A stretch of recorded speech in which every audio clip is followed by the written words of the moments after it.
मित्रांनो, श्रावण महिना सुरू झालेला आहे आणि महादेवाचा सर्वात मोठा, पवित्र, पावन, शुद्ध असा हा महिना मानला जातो. या महिन्यात केलेली प्रत्येक कृती, कार्य, सेवा, उपाय, पूजापाठ हे महादेवापर्यंत पोहोचत असते. मित्रांनो, या श्रावण महिन्यात आपण महादेवाची एक अत्यंत आवडीची, शक्तिशाली, चमत्कारी वस्तू घरात आणायची आहे. ही वस्तू म्हणजे रुद्राक्ष. मग तो रुद्राक्ष एकमुखी असेल, दोनमुखी असेल, तीनमुखी असेल. कोणताही मुखी रुद्राक्ष असेल, जो तुम्हाला मिळाला, फक्त ओरिजिनल रुद्राक्ष पाहिजे. तो रुद्राक्ष तुम्ही आणायचा आहे आणि तुमच्या घरातल्या शिवलिंगवर ठेवायचा आहे.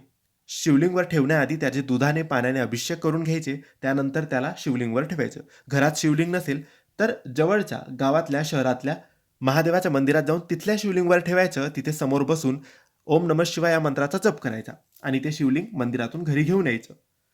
आणि घरी जर करत असाल, तर रात्रभर शिवलिंगवर तो रुद्राक्ष ठेवायचा आणि दुसऱ्या दिवशी तो रुद्राक्ष तिथून उचलायचा. त्यानंतर कपाटात, तिजोरीत, दुकानाच्या गल्ल्यात कुठेही तुम्ही हा रुद्राक्ष ठेवू शकतात.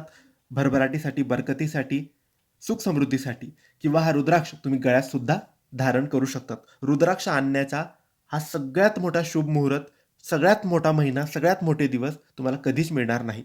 श्रावण महिन्यात नक्की आणा रुद्राक्ष.